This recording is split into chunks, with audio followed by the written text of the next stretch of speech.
Hi everyone, welcome to my channel, or welcome back to my channel. I'm a mama, and I am today wanting to really quick give an update on all the books that I managed to read in the month of October. It was so many more than I had read the month before, and especially the month before that. And so I'm happy to kind of go through all of these. I was looking over at my stack, but first I gotta say, I have my tiny tree. I always put a little tree in my room because, I don't know, after Halloween's over, it just kind of cheers me up to switch over to a lot of my Christmas stuff, but the rest of the family isn't necessarily ready to have everything downstairs, so I always put a little tree up in my own room to get things started, and me and my son, I don't know, it's just been kind of a tradition that we do before I start decorating the rest of the house, probably this weekend. So that is why I have this little tree up. And we had our time zone change. I don't know where everybody else is living, but I grew up in Arizona and we did not change our times ever. And moving to the East Coast, like South area that we're in now in North Carolina, the time zone changes, they are rough on me, and my body thinks that it's an hour later than what the clock says, so it's messing up when I wake up, when I go to bed. So it really threw me off yesterday, so I ended up not getting my video posted and out yesterday, so that is why it is late, but it is here. So first, let me go ahead and go through the books that I read during the month of October. All right, one of the books that I read in October was My Roommate is a Vampire, and I ended up giving this, I think I settled on a 4.5, maybe. I mean, I almost would say it was a 5-star just for how fun it was, but there's definitely things like you could pick apart if you were trying to, and you know, you might feel like maybe the ending feels a little rushed, or maybe it wasn't as well developed in certain places as what it could be, but it was just a fun little read. So one of the main characters, Cassie, is about to be evicted from her apartment, and she's looking for a new place to stay, and she finds a listing for an apartment that seems way too good to be true, and she goes and basically finds out down the road that the person that she is renting a room from is a vampire, but he's also extremely hot, and they've got some chemistry there, and he's just this, like, he's been asleep for I think hundreds of years because of a prank that his frenemy had played on him. And so just kind of reading through their story and everything, like, it's kind of whimsical, it's silly. It's like if the Hallmark Channel tried to make a gothic kind of romance, like, I felt like that's kind of where this would come out. So it was just a really nice, lighthearted read. And I actually read this one after I had read Babel, which I'll talk about in a second. And so it was like, this worked out so well for me because it almost felt like a palate cleanser, because Babel was on the heavier side for the language and the content and the reading and all of this, where this was just, it was just a fun read. Like, I was laughing. I kept stopping to tell my sister about silly jokes that were in it and things like that.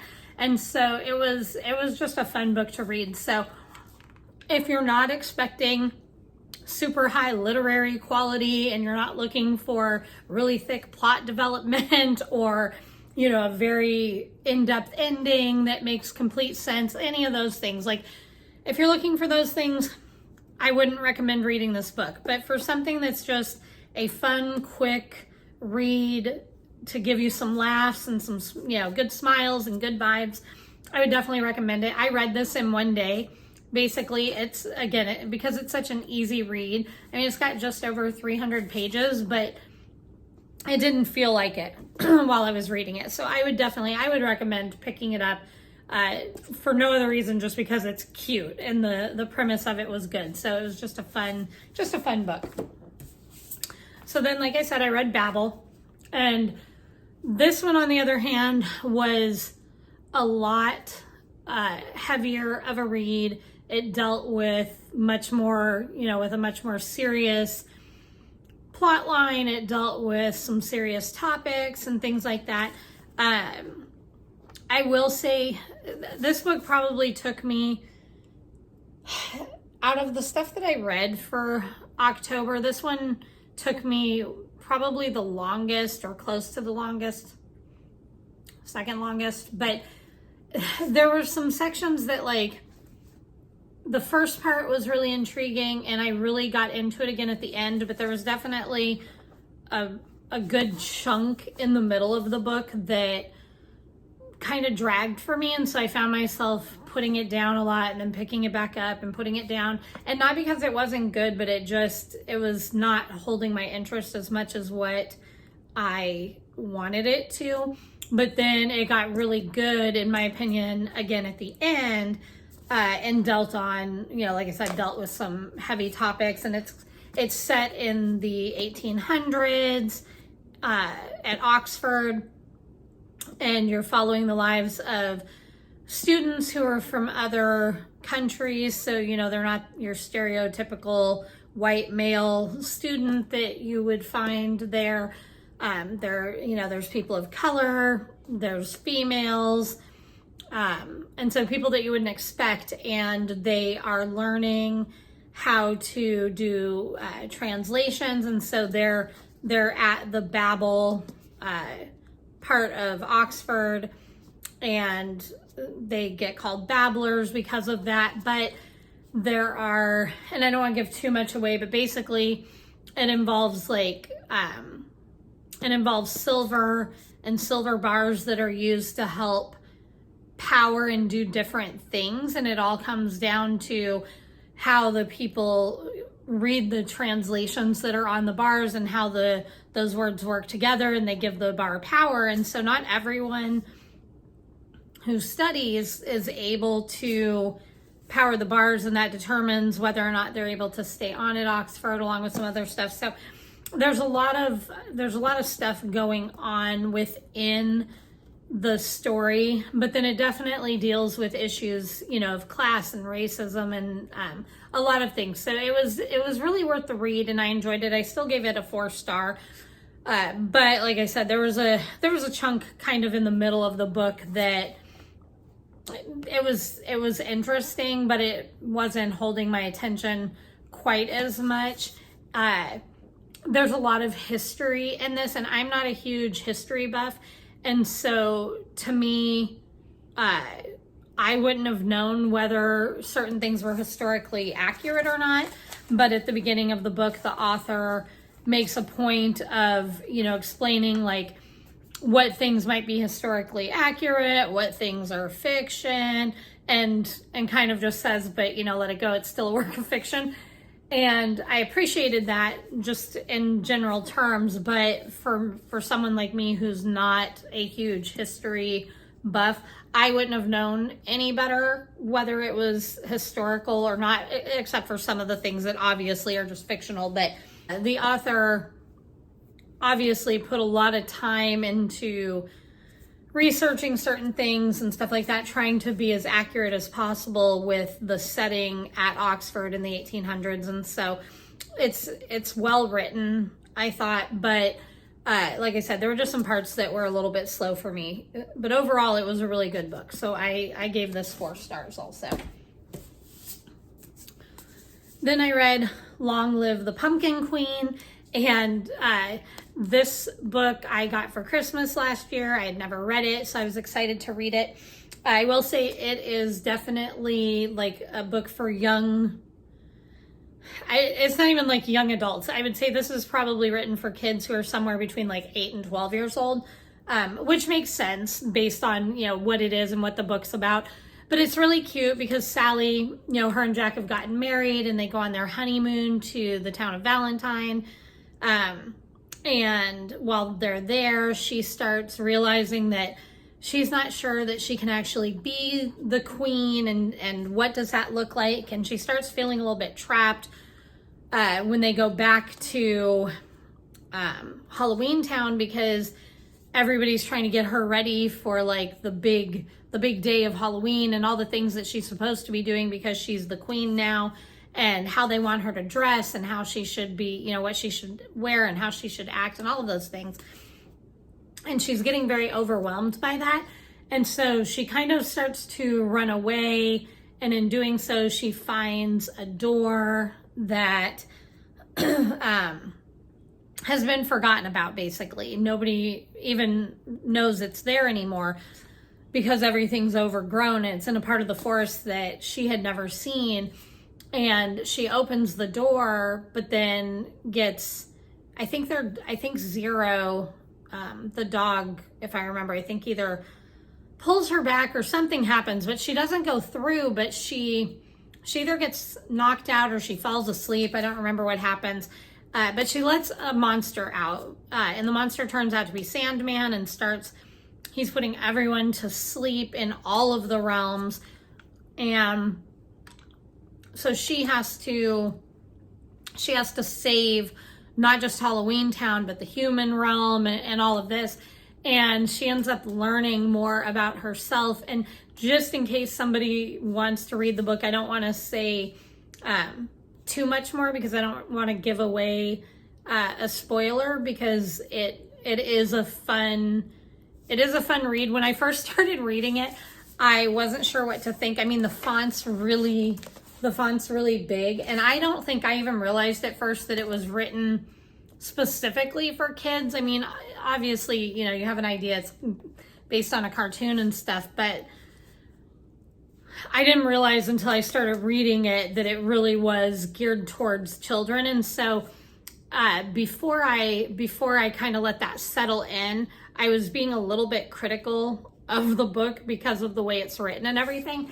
And I almost put it down because I was having a hard time getting into it because of the lack of some of the like plot and the depth that I normally like when I'm reading. And then when I got it into my head and realized like, oh, this book was really written for like maybe 8 to 12-year-olds or whatever, it let me get past that and to just kind of read the story for what it was.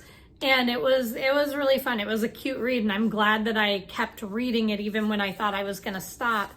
I don't know if anybody who might be watching this has kids, but if so, it's definitely something that would be fun to read aloud with your kids.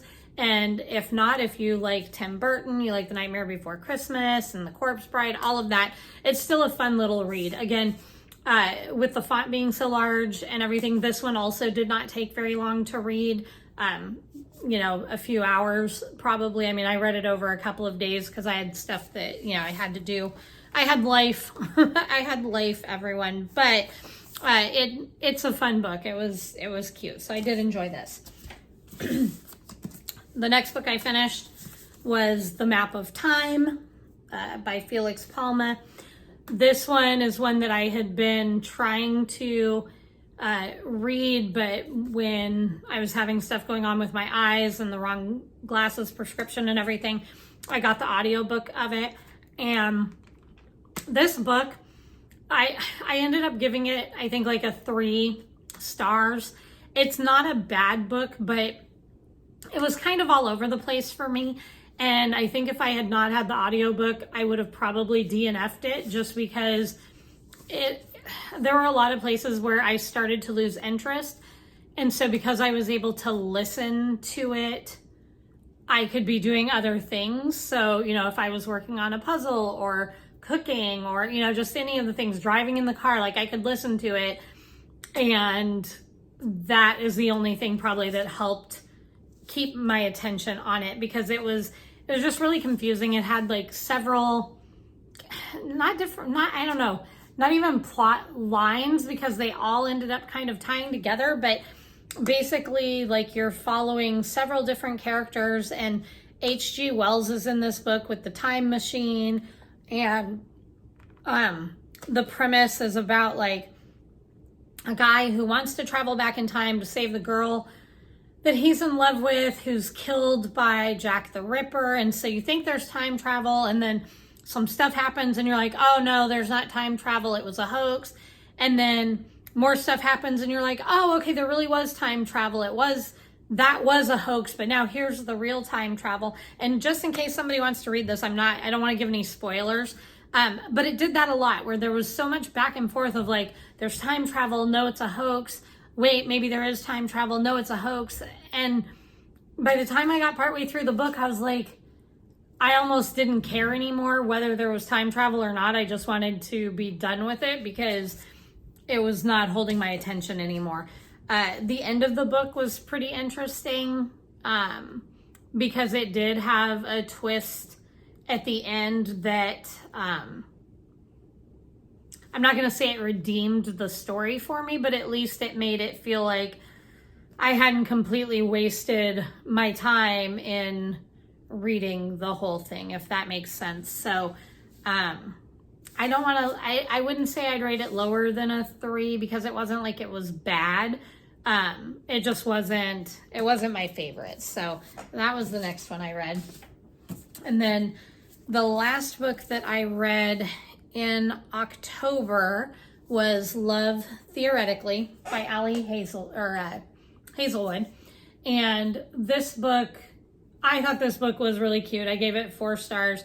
I definitely like a good romance story. I like when they're, quick and fun to read. And this book kind of hit on all of those things for me as well.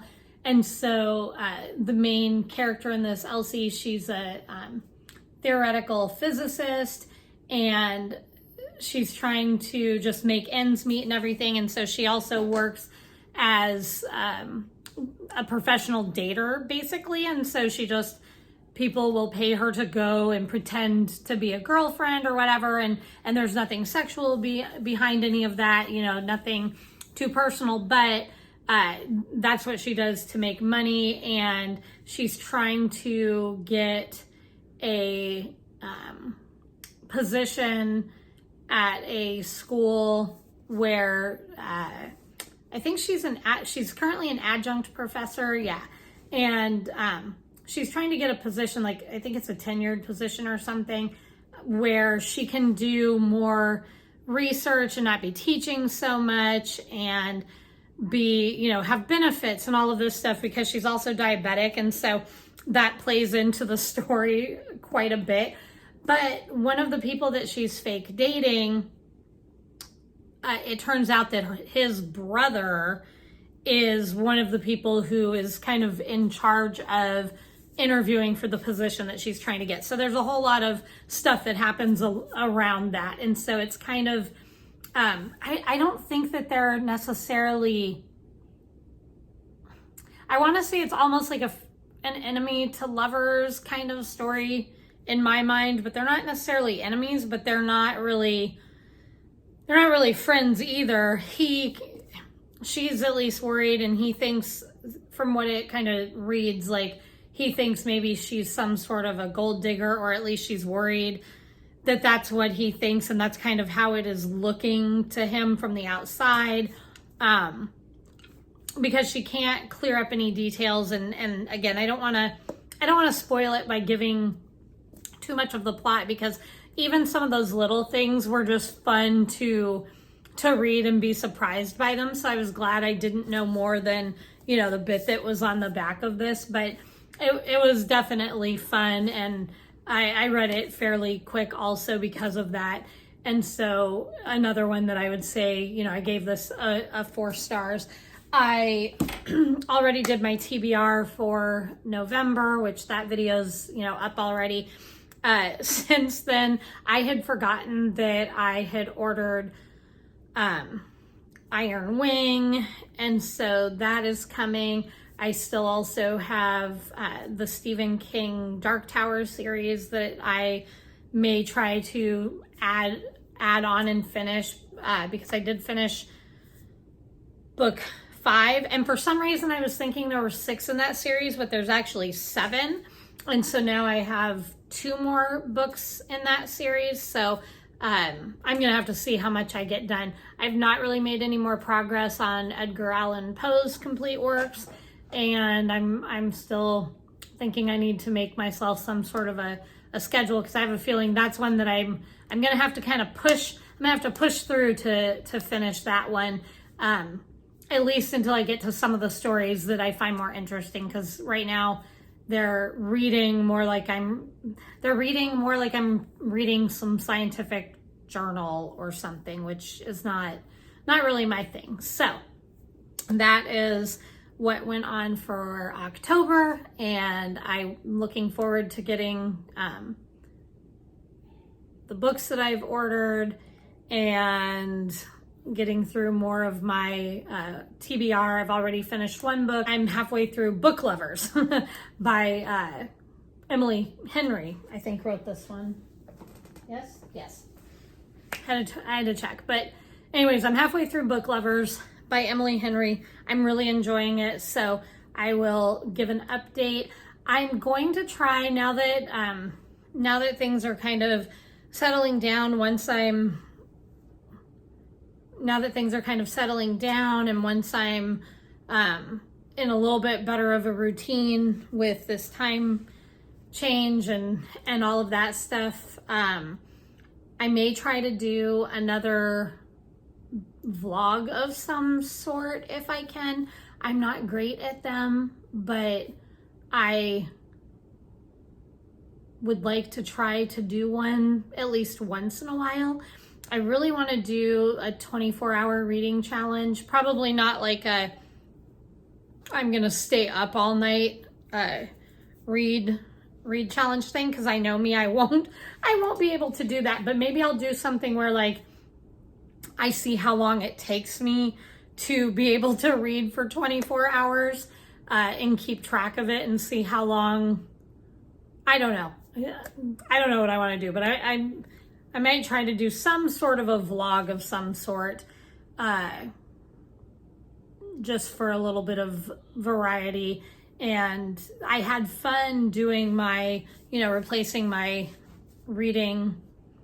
I don't know why I keep saying replacing my reading with screen time. Replacing my screen time with reading. I had fun doing that, but I had so much screen time average for the week that it was definitely hard to do with my schedule. And so some of those things I feel like I really can only do if I'm either on a break from school with the kids, or if in a happy lifetime, if I'm ever able to, like, go away by myself, have my husband keep the kid or something. Like, maybe I would be able to do like a 24-hour reading challenge over like the course of 2 days or something, and just see how much I can read. So I don't know. I did one where I tried to see how many pages I read in a day, and that was kind of fun to do. But again, that was also a little bit challenging, because I think at the time I was still having problems with some of my dizziness, and I was still getting used to these new glasses. So again, a lot of that stuff's kind of resolved. So we will see what happens. And at this point, I'm just rambling, so I'm going to be done. I appreciate you watching. Like and subscribe. I would really appreciate it. I'm still super new on here, but I'm just having fun and enjoying reading some things, watching people, seeing what's out there. And so hopefully you all are enjoying it too. And I will see you next time. Bye.